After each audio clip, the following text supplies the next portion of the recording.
नमस्कार दोस्तों, मैं विनय चौधरी आपका मेरे चैनल यूट्यूब वीसी ट्यूशन वाला पर हार्दिक स्वागत है, अभिनंदन है। आज मैं आपके सामने बेसिक ग्रामर का पार्ट 2 लेकर आया हूँ। इसका पार्ट 1 मैंने पहले करा दिया था, तो आप जिसने भी नहीं देखा है मेरी प्लेलिस्ट में जाए तो वहाँ जाकर देख लें। पार्ट 1 को मैंने बड़ी प्रेम से और स्टेप बाय स्टेप करके बताया है। बेसिक क्या होता है ग्रामर, कहाँ से स्टार्ट होती है, कैसे कैसे हम इसका यूटिलाइजेशन करते हैं, वो सब कुछ हमने बता दिया गया है।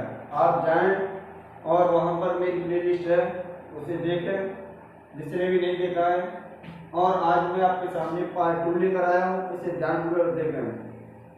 आपको मैं थोड़ा सा रिवाइज करा दूँ कि मैंने कहाँ तक करा दिया था पार्ट 1 में। सबसे पहले मैंने आपको अल्फाबेट बताए थे, उसके बाद लेटर का प्रयोग बताया था और आपके सामने वर्ड और लेटर ऑफ ए का प्रयोग कराया था और लेटर यू का भी प्रयोग कराया था मैंने। तो आप चाहें तो जाकर प्लेलिस्ट को देख सकते हैं। अब आइए सीधा चलते हैं पार्ट 2 पर। देखिए आपके सामने पार्ट 2 लिखा हुआ है, तो इसमें कुछ नोट दिए गए हैं, उन्हें आप ध्यानपूर्वक समझें। नोट 1 है आपका, वोकल कोर्ड से जो साउंड निकलती है वोकल साउंड कहलाती है और उनके साथ आर्टिकल एम का प्रयोग करते हैं। यानी वोकल कोर्ड मान लीजिए जो यहाँ से जो आवाज निकलती है वोकल साउंड कहलाती है, और जो यहाँ से आवाज निकलती है उसके साथ आर्टिकल किसका प्रयोग किया जाता है, एम का, जो सीधी वोकल कोर्ड से आवाज निकलती है। नोट 2 में कहा गया है वोकल कोर्ड से जो साउंड होठ यानी लिप्स, दांत, टीथ, टंग, जीभ, शरीर की सहायता से निकलता जो शरीर की सहायता से निकलती है या निकलता है कॉन्सोनेंट साउंड कहलाता है। क्या कहलाता है? कॉन्सोनेंट साउंड कहलाता है। और उनके साथ आर्टिकल ए का प्रयोग करते हैं जैसे देखिए एग्जाम्पल दिया हुआ है, जैसे मान लीजिए एच और यू, ओ और ई।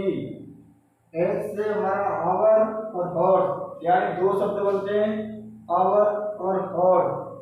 अगर ग्रामेटिकल जैसे छोटे स्तर पर है 1 to 4, यहाँ पर क्या करते हैं छोटे छोटे बच्चे से हावर पढ़ते हैं। क्या पढ़ते हैं? हावर।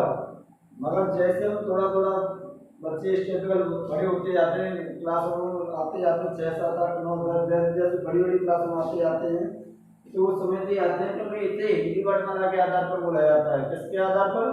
हिंदी वर्णमाला में। तो इसे हिंदी वर्णमाला के आधार पर आवर बोला जाता है। क्या बोला जाता है? आवर।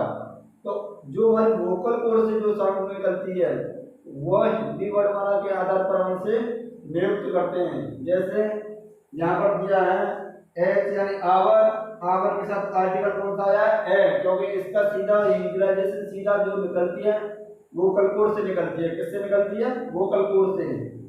जैसे हमारा हॉर्स है, आप हॉर्स से कभी भी आपने यूज करके देखना घर पर, आवर हॉर्स, इसमें किसका प्रयोग हो रहा है? जब हॉर्स बोलते हैं तो होठों का प्रयोग होता है। देखना बोलते हॉर्स यानी हमारे होठ जब थोड़ा सा खुलते हैं, होठों का प्रयोग इसमें ज्यादा होता है। आवर इसमें बहुत कम होता है, लाइटली होता है मगर बहुत कम होता है।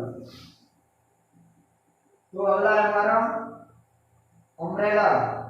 अम्ब्रेला हमारी सीधी वोकल कोर्ड से निकलती है अम्ब्रेला, जिसमें जो है होठों का बंद होना पाया जाता है और जो वोकल साउंड जो हमारी जैसे मान लीजिए जीभ हुई, दांत हुए और तुम्हारा होठ हुए, इनकी सहायता से जो बोले जाते हैं उनके साथ आर्टिकल ए का प्रयोग करते हैं। जैसे हमारा बोला जाता है यूनिवर्सिटी, यूनिवर्सिटी। और दूसरे सेंस में बात करें तो कह सकते हैं जो वोकल कोर्ड से बोले जाते हैं कम समय लगता है, और जो होठों की जो हमारे शरीर की सहायता के अनुसार जो बोले जाते हैं उनमें थोड़ा टाइम ज़्यादा लगता है, तो उनके साथ आर्टिकल ए का प्रयोग करते हैं। और जो कम समय में बोले जाते हैं उनके साथ आर्टिकल एम का प्रयोग करते हैं। जैसे अम्ब्रेला, अम्ब्रेला वोकल कोर्ड से बोली जाती है, सीधा एन का प्रयोग करते हैं। और हिंदी वर्णमाला में देखा जाए, हिंदी वर्णमाला में तो इसकी शुरुआत स्वरों से हो रही है, यानी अम्ब्रेला। और इंग्लिश अल्फाबेट के आधार पर देखा जाता है यू से स्टार्ट है, कॉन्सोनेंट है। मगर हिंदी में जो आवाज निकलती है हमारी वोकल कोर्ड से, जो आवाज निकलती है क्या निकलती है? अम्ब्रेला। तो यहाँ पर दिया गया है एन का प्रयोग। यूनिवर्सिटी, ये भी यू से स्टार्ट है, ये भी यू से स्टार्ट है। मगर जब हिंदी वर्णमाला के आधार पर देखेंगे तो यू कौन सा यू वाला, वो यू नहीं, कॉन्सोनेंट होता है इसमें, और वो भी कॉन्सोनेंट है उसमें। तो यूनिवर्सिटी, तो जो हमारी वोकल कोर्ड के आधार पर जो डिवाइडेशन प्रोनाउंसिएशन होता है वही हमारा आर्टिकल ऑपरेट कराता है।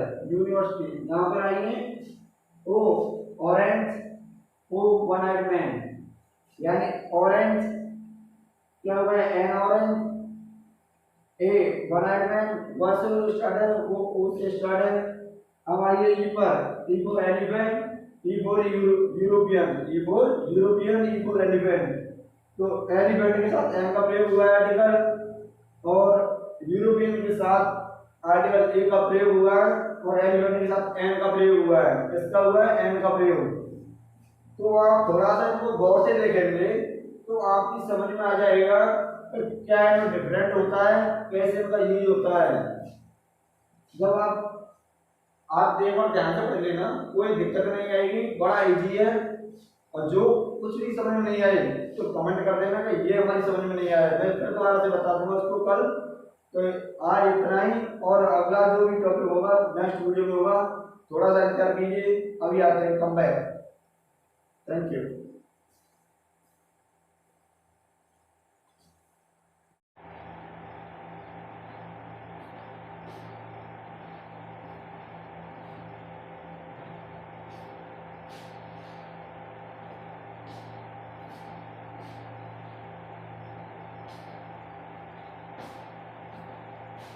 नमस्कार दोस्तों, मैं फिर से हाजिर हूँ आपके साथ कुछ और पॉइंटों के साथ।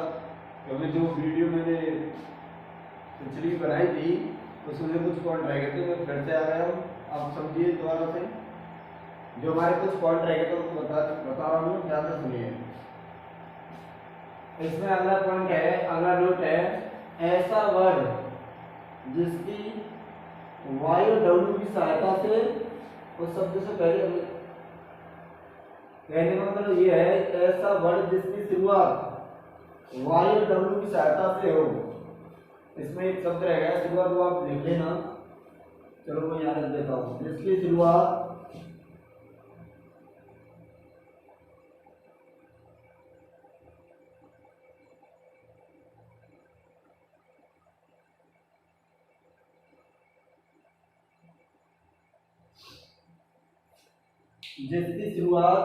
वायु डब्ल्यू की सहायता से हो, उस शब्द से पहले हमेशा सिर्फ आर्टिकल ए का प्रयोग करते हैं।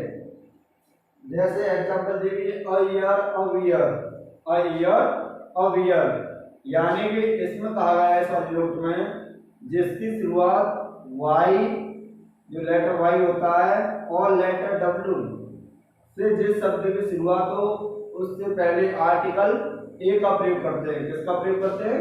ए का प्रयोग करते हैं। एग्जाम्पल में दिया गया अ ईयर, जैसे ईयर में आता है वाई। अब हम यहाँ पर एक और चीज आपके दिमाग में आ रही होगी, हिंदी वर्णमाला। हिंदी वर्णमाला के आपके दिमाग में आ रही होगी, क्योंकि वाई ईयर अगर हम इसके हिसाब से बोले तो ये ईयर होनी चाहिए, मगर नहीं, हिंदी वर्णमाला में ईयर बोला जाता है। क्या बोला जाता है? ईयर बोला जाता है। मगर हमने देखा कि ईयर जहाँ पे आ जाए तो वहाँ पे हिंदी वर्णमाला के अनुसार आर्टिकल एन का प्रयोग होना चाहिए। मगर इसमें नोटिस है कि पहले से ही निर्धारित है, जहाँ पर वाई और डब्ल्यू की सहायता से शुरुआत हो वहां पर आर्टिकल ए का प्रयोग करते हैं। किसका प्रयोग करते हैं? ए का प्रयोग करते हैं। अगला नोट है हमारा, यदि ए और आई से शब्द की शुरुआत हो तो आर्टिकल सिर्फ एन का प्रयोग एन लगाते हैं।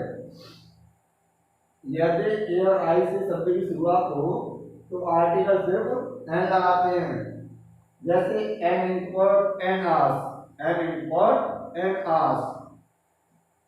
अब इसमें जाएगा कि आई से शुरुआत है और ए से शुरुआत है, आई से और ए से शुरुआत है। जब आर्टिकल हम आपको पढ़ाएंगे सारी चीजें क्लियर हो जाएंगी, कौन कैसे कैसे किसके साथ आर्टिकल लगाया जाता है, किस साउंड के साथ कौन सा आर्टिकल लगाया जाता है। जब हम आर्टिकल वाला चैप्टर होगा तो क्लियर करा देंगे। अब आप फिलहाल इतना ही ध्यान रखिए, जहाँ वाई और डब्ल्यू से शुरुआत हो वहाँ आर्टिकल ए का प्रयोग करते हैं, जहाँ आई और ए से शुरुआत हो वहाँ आर्टिकल एन का प्रयोग करते हैं। अगला नोट है, कभी भी एक साथ एक समान वोकल साउंड का प्रयोग नहीं होता है।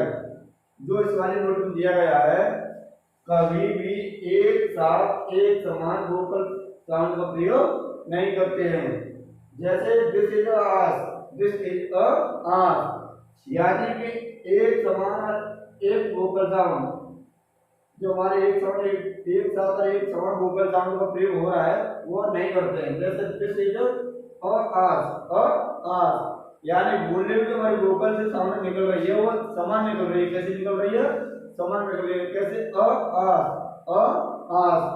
तो इसलिए यह रॉन्ग है, क्योंकि हम इसमें कहा गया है कि एक साथ एक समान वोकल साउंड का प्रयोग नहीं करते हैं। अगला है this is an ass, this is an, इसमें थोड़ा सा चेंजेबल है, एन आस, तो इसलिए ये सही है। एक समान ध्वनि नहीं आनी चाहिए, बाकी थोड़ा बहुत चेंज चलेगा सब ठीक है, मगर एक समान नहीं होना चाहिए, ये ध्यान रखना है आपको। टोटल साउंड होते हैं हमारे 44। टोटल साउंड ध्वनियां निकलती हैं हमारी, जो ध्वनियां कहा जाता है, जो शिव जी ने भोलेनाथ जी ने जब डमरू बजाया था तो उससे ध्वनियों का निर्माण हुआ था, उसी से ये ध्वनियां निकली हैं। और उन्हीं का साउंड टोटल कितना दिया गया है? 44, जिसमें वोवल साउंड होते हैं हमारे 20 और कॉन्सोनेंट साउंड होते हैं 24। आपने सुना होगा कि जब 2018 में यूपी सुपरटेट का एग्जाम हुआ था तो उसमें ये पूछा गया था क्वेश्चन, ये बताइए टोटल साउंड कितने होते हैं, वोवल साउंड कितने होते हैं और कॉन्सोनेंट साउंड कितने होते हैं। कॉन्सोनेंट लेटर वो वाली है कॉन्सोनेंट, और जो हमारे वोवल लेटर वाला है हमारे यहाँ साउंड की बात है। किसकी बात है? साउंड। जो मैंने बताया आपको, जो शिव शंकर जी ने जो और वो ध्वनि दी, ओम ये जाओ आपने गाना सुना होगा, वो वाली ध्वनियों से निर्माण हुआ है इन साउंडों का। तो इतना आपकी समझ में आ गया हो उम्मीद है मुझे। अगर नहीं समझ में आया तो एक बार ध्यान से पढ़ लेना, नोट कर लेना, जिससे आपके दिमाग में ऐसा कोई टक नहीं है जो 3-4 नोट है जो आप आराम से समझ सकते हैं। अगर फिर भी समझ में नहीं आता तो कमेंट बॉक्स में मैसेज कर देना तो हमारी समझ में ये वाला नोट नहीं आया समझ, इसे दोबारा बता देना, कल आकर मैं दोबारा समझा दूंगा। अब मुझे दीजिए इजाजत, धन्यवाद। अगर वीडियो अच्छी लगी हो तो लाइक करना, शेयर करना, क्योंकि आपका प्यार ही मुझे मोटिवेट करेगा और मुझे मेहनत के लिए मजबूर करेगा। मैं जितनी अच्छी मेहनत करूंगा आपके लिए उतना ही बेटर होगा, इसलिए आप मुझे मोटिवेट करें। धन्यवाद, सपोर्ट करें।